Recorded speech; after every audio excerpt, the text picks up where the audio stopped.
hindi matutulog ang PNR, okay? Kung kinakailangan by next year to run a straight line from Laguna to Quezon, Quezon to Bicol. Pag natapos ang railway, yung NSCR and the subway, automatically we're in middle class status and we're not considered a third world country automatically. Good day, everyone. Welcome to this episode of the Sun Podcast.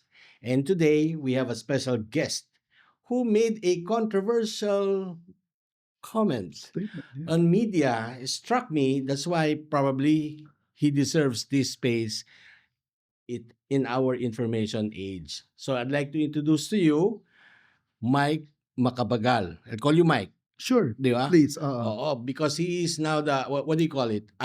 Chairman of the Philippine National Railways.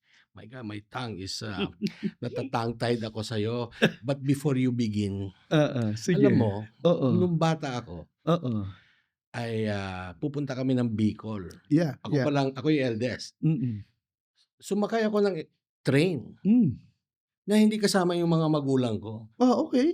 So, nung bago tayo nag-usap, tinawagan ko yung kapatid ko sa Amerika. Sabi ko, kapatid, ano yung kwento na paano ako nabalik sa nanay at tatay natin?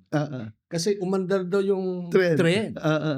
Sabi niya, kasi daw kuya, yung nakapulot sa'yo ay hindi ka siguro pang-exploit. Okay, binalik ka. Oo, To the other, binalik no? ako, hindi ako pwedeng mabenta. Pero yun nga, ang ating chairman ng PNR ay kamukha ng isang artista. Di ba? Kilala mo ba yan? Ewan ko. But anyway, this administrator or this chairman, his administration of the Philippine National Railways is not acting. Totoo po ito. Can you tell us, what is your main job description? Well, I'm chairman of the board of the Philippine National Railways. And I've been appointed to this position by President Ferdinand Marcos Jr. in April of 2023. And I've been in this position for a little over 2 years. I'm happy and in fact honored, to have been appointed to PNR in this momentous time. Why did you say that? In our country's history. Why? Because it is during the time of Ferdinand Marcos Jr. And this is also the reason you have asked why I mentioned, I've been calling him in all of my interviews on TV, on radio, in other platforms like podcast, correct? I've been calling him the father of the Philippine railway system. And I said momentous because it is during his time that all of the railway lines are being constructed. You have the NSCR, you have the Metro Manila, The subway, there you go. And modernized and extended LRT1, LRT Line 2, and the MRT3, and the MRT7, which is 7? Yes, that's an RSA project approved by the current administration, which will soon be operational, I think, by next year. You have MRT4 that, it's being, it's on the table, it's being discussed, feasibility studies being done. You have also the Mindanao Railway. Naku, talaga? Totoo ba yan? Well, alam mo, nag-umpisa po yan, sir, and may call you Brad, Sir Brad. Nag-umpisa yan in the previous administration. Kasi magkapatid naman tayo sa advokasya natin. But you can call me by my first name without necessarily calling me uncle. Or okay. I'll just call you Sir Tito.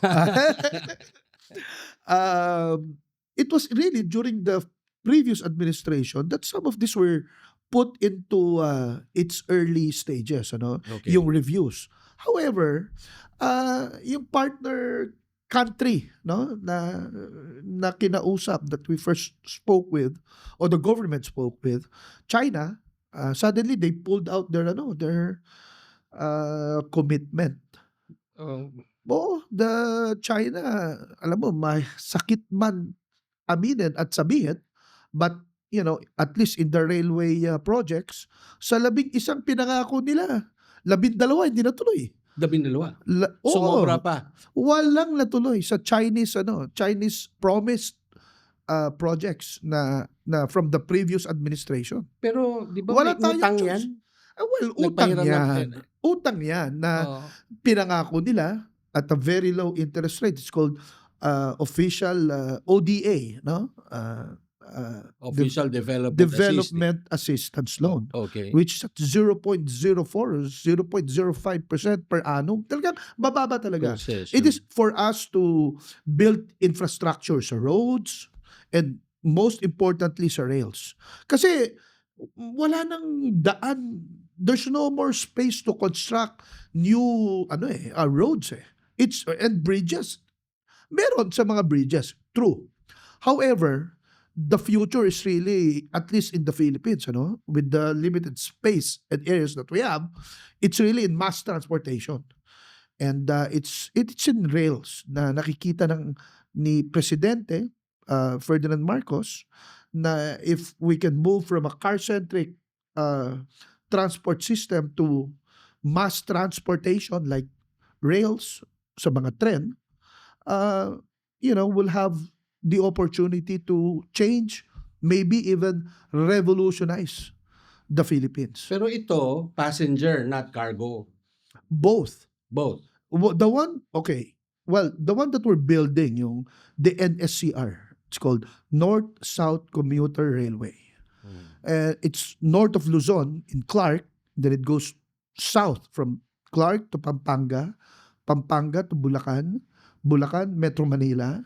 It goes in and around Metro Manila, and it goes further south from Alabang, and it goes to Calamba, Laguna. A 147-kilometer stretch of the country's most modern, most sophisticated railway system. All electric, all elevated, mostly elevated. Pero in ilang Metro Manila. percentage na ang na-complete natin dyan? Okay, so Northern Line, the stations are about 90% finished. Yung mga istasyon. Yung railway na lang na pagdugtong-dugtungin. May mga right-of-way issues na nagdi-delay sa project. Kahit nasa ibabaw? Kahit nasa ibabaw because yung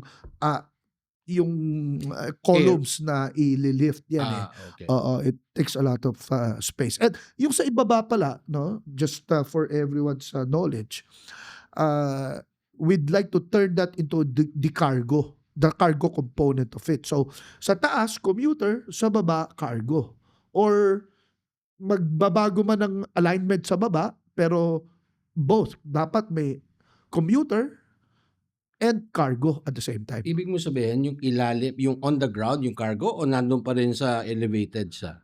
Na sa baba na yung cargo. Pero yung cargo component, mahalaga yan.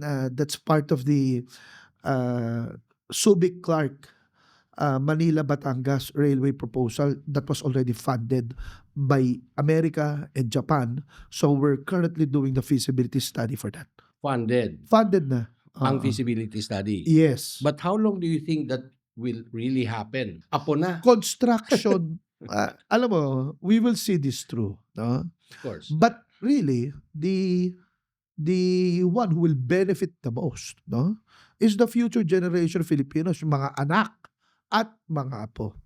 Pero we will see this through. The NSCR, we will finish the whole line. During the time of President Marcos, I promised to the Filipino people, no, we can finish from Bulacan, Malolos to Metro Manila. In 2027, we'll have partial operations, no? Hindi matutulog ang PNR, okay?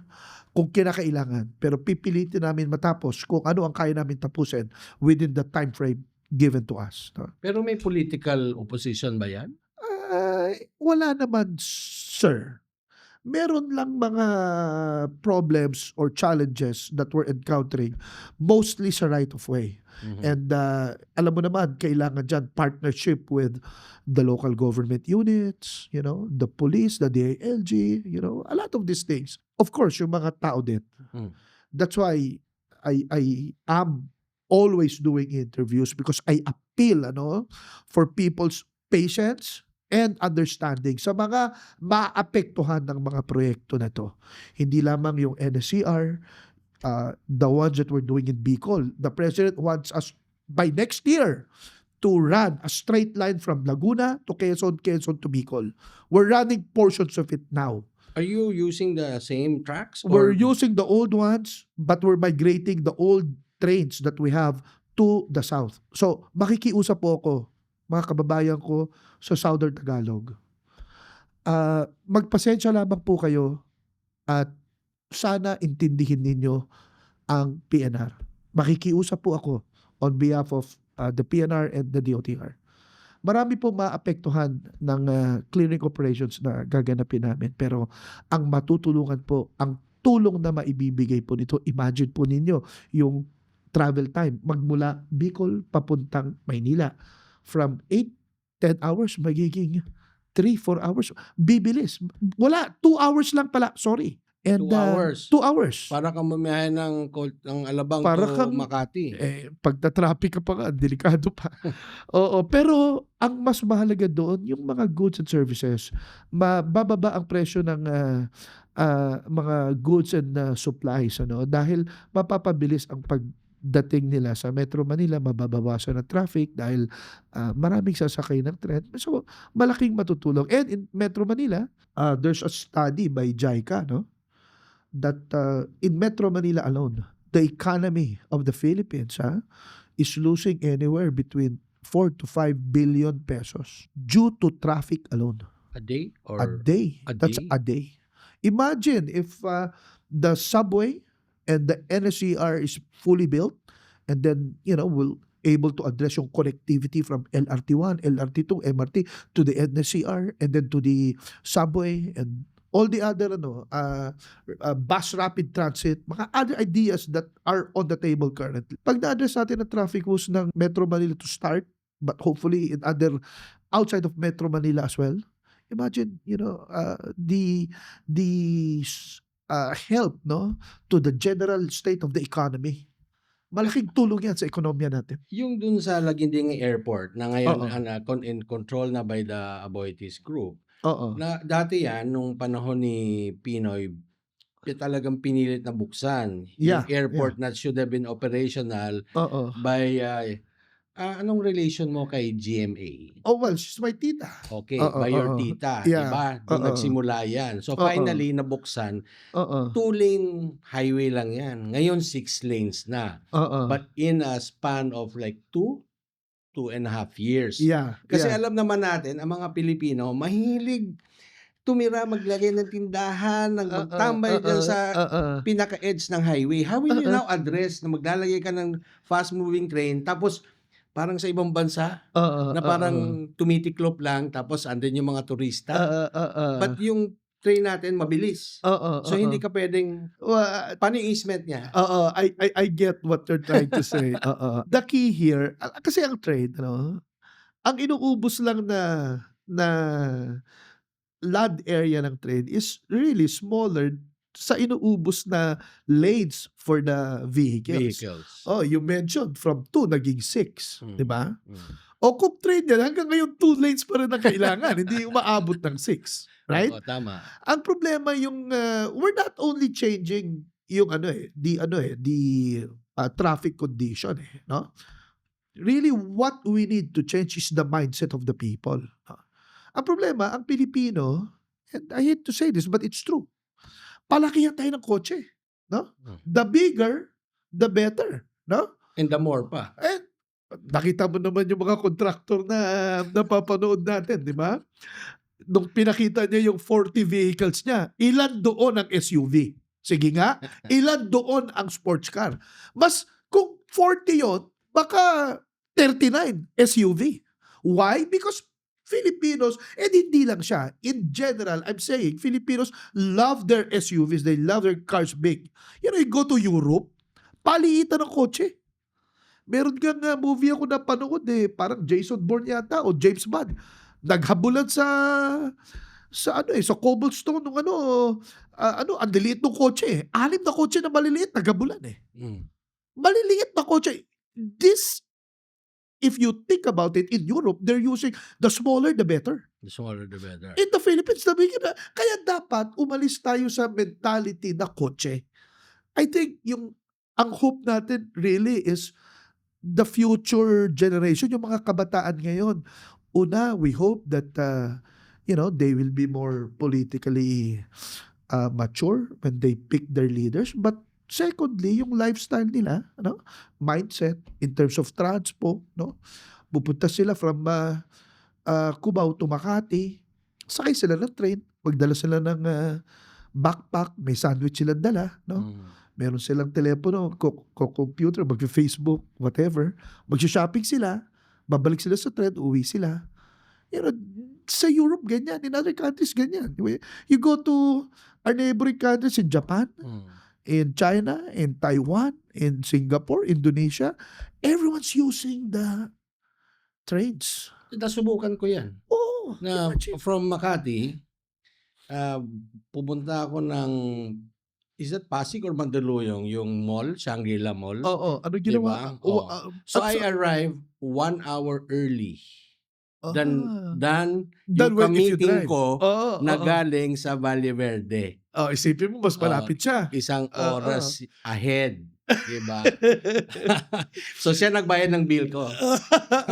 So, Pero yes. pag natapos na yung subway at natapos na rin yung NSCR, manggagaling ka ng Pampanga, pupunta ka ng Maynila, 30 minutes ka lang. Naku, ang sarap naman Oo. ang sarap ng pagkain ng mga Kapampangan. Oo. Di ba? Nandun ako sa Clark, kasama ko yung pamilya ko nung isang nakalimutan ko na bumisita sa'yo. Talaga? Umuwi ka pa ba? Sayang Hindi ka naman. na siguro umiiwi. At nakatira po ako sa probinsya namin sa Subic, Okay. Olongapo. But Olongapo to Pampanga, 30 minutes away. Sana naman kung andun ka, kung natawagan mo ko, dinala kita sa mga Filipino food doon na Kapampangan food, na mahilig kami sa, alam mo naman ang Kapampangan food, marami pansit palabok doon, ulam namin na, meron akong naalala na favorite namin pero mataas sa cholesterol So now, Oo. movement of people, movement of goods. Oo. So sinabi ng Japan na mga 3 to 4 billion a day ang nawawala. So times 365. Imagine. We do the math, Oo. meaning to say, yung loss could Sa actually go back in terms of parang hindi na tayo, parang yung gagastusin para lang ma-improve yung ating railway system. Sir, pag na-improve natin ang ang transportation sector natin, automatically, in fact, pag natapos ang railway, yung both yung NSCR and the subway, automatically, we're in middle class status. Middle class. Automatically. Ang Pilipinas. And we're not considered a third world country. Automatically yan. Bakit ang pananaw kasi, ang tingin ng mga Pilipino sa sarili ay maliit, di ba? Parating hindi natin kaya. Yung mga social scientists natin, meron ba kayong mga ganyan para makumbinsi man lang yung mga tao na ayaw maniwala na talagang ito ay makakatulong? Not just yung mga bumabiyahe, but sila mismo na kailangang mapagbigyan ng gobyerno, di ba? Oh, well, to explain it further, to elaborate, this NSCR project alone from Clark to Calamba, Laguna, yan po may 36 stations sa mga bawat bayan at syudad na hihintuan. So Clark, Angeles, San Fernando, Apalit, all the way to Bulacan, Malolos, Balagtas, all of these different cities and towns and municipalities. Sa ibang bansa po, yung mga station ng trains na yan ang center of trade. Like in Taiwan, in Japan, in China. Yan ang gagawin natin dito sa NSCR because it's part of the master plan. Merong ang tawag diyan, land development component. Merong mga malls, mga restaurants. It will now be a source of trade. Magkakaroon ng trabaho and business opportunities for the small towns outside of Metro Manila. In fact, it has the potential, to create metropolitan cities outside of metropolitan Manila. Mhm. Baka dumating ang araw, magkaroon tayo ng metropolitan Clark. The next Makati is in San Fernando. All of these things. I'm saying lang, sir, the potential once this is built is unlimited if we do this right. And we have to do it right now. Pero yung mga train, kailangan hihinto o merong mga train na dire-diretso? Dalawang klase po yan. Siyempre, because commuter yan, karamihan sa mga tatakbo are commuter trains which will stop at every station. And the speed of the commuter trains are 130 kilometers per hour. Ang bilis. Mabilis. At saka electric train yan. Hindi na yan yung... Electric train. Yes, sir. All purchased in Japan. Hindi na yan yung katulad nung araw na PNR, ang tawag dyan na home along the rail street na pag tumatakbo, yumuyug yung mga bahay. Hindi na ho yan. That's a thing of the past. Okay. These are, and then, we have the express trains Mhm. that runs 160 kilometers per hour. Hindi yan tumitigil from Clark to the Manila Airport. Siguro 45 minutes. Manila Airport. Oh, So landing ka ng Clark. Tarlac ang Clark eh. Tarlac, Pampanga. Yes. Gitna yan. Yes. Pagbaba mo ng airport, 45 minutes yun. Manila Airport. Ang bilis nun. I see. Kaya pala, yun na nga napansin, meron ako nakausap na in the fuel industry. Oo. Sabi nga niya, maganda siguro yung mga fuel depot nandun sa mga airport, sa mga Oo. seaport, Yeah. kasi it will lessen the transport. Oo. It adds to the Eh, cost of lalo fuel. na tracking yan. Kaya yan ang mawawala once the cargo train is established together with the commuter train. Okay, the commuter train solves the traffic problem and it, makes your travel time faster. Number one. Pero yung sinabi mo, sir, yung sa mga fuel, goods, yan naman ang isosolve ng tinatawag na cargo train by way of that Subic, Clark, Manila, Batangas Railway Corridor. That's what it's called.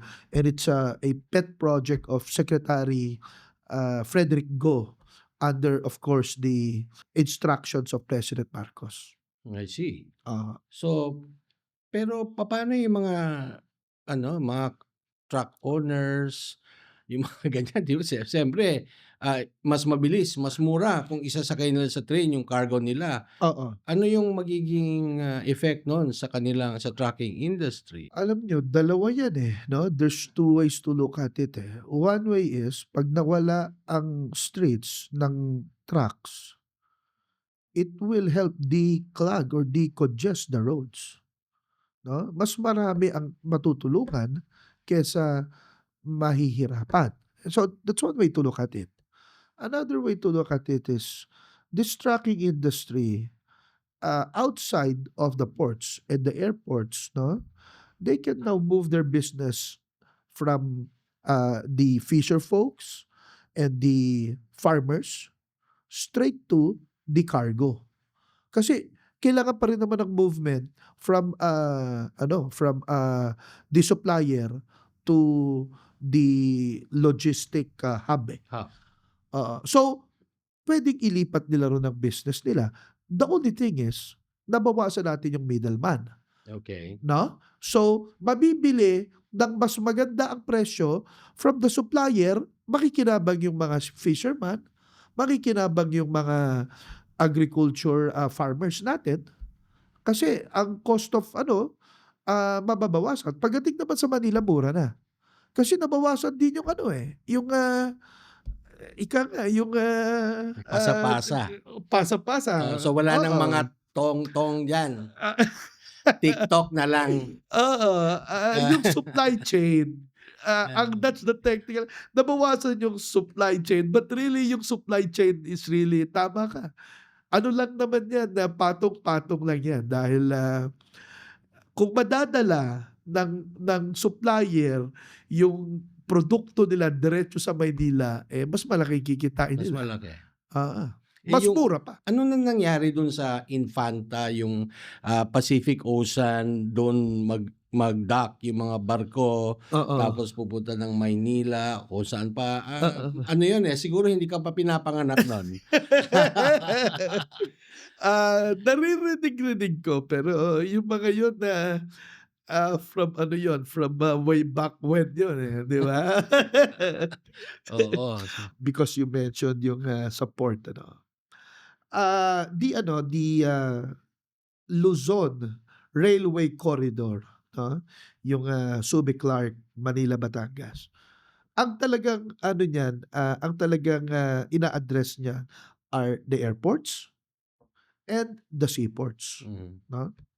So, imagine kung ma-move yung, ano ba yung tawag dun sa malalaking ano nila, Sa ibang bansa nga, eh, dikit container ano ano, 'di yan, ba? kabit-kabit, Oo, ilang ilang, yan cargo train, nakalagay sa ilang thread. freight trains, Oo. 'di ba?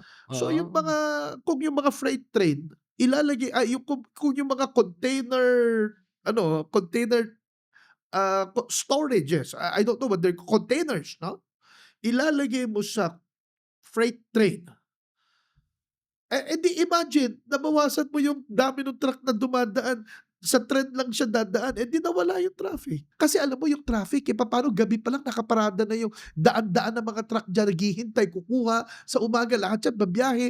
Imagine, 'di ba? Mm. Ang hirap talaga, ang hirap. We're really living in ancient times here, no?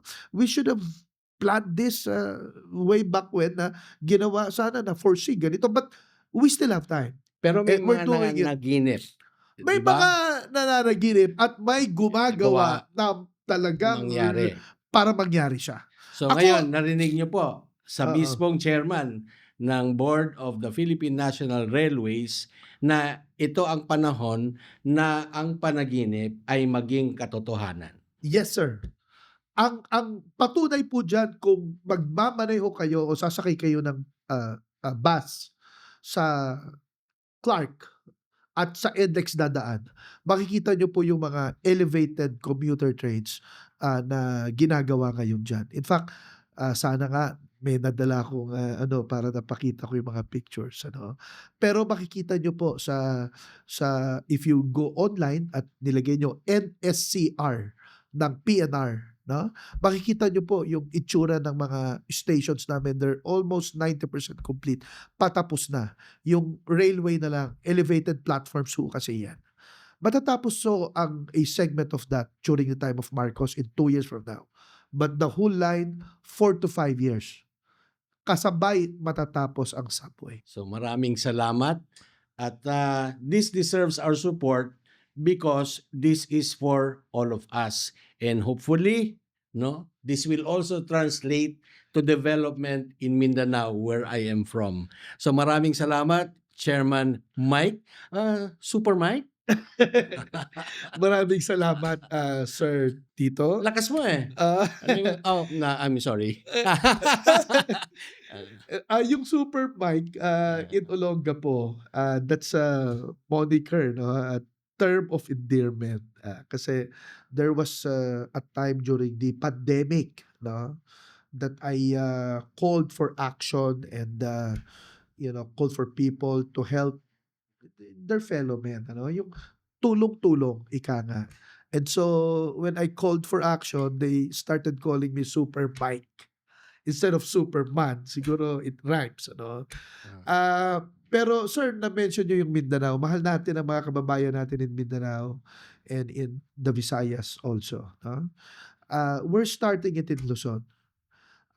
I don't know whether this administration or the next. Sana, ituloy din 'yan at sana mangyari rin 'yan and we hope na makita po natin from Luzon, Visaya to Mindanao na magkaroon ng, railway plans. And also, just quickly lang sasabihin ko, all this technology that we're getting from international partners like in Japan and in Europe, and Indonesia and China, they're all being passed to the Filipino engineers by way of the Philippine Railway Institute so that in the future, tayo na ang gagawa ng sarili nating railway technology at doon na makakabit ang Luzon to Mindanao by way of train.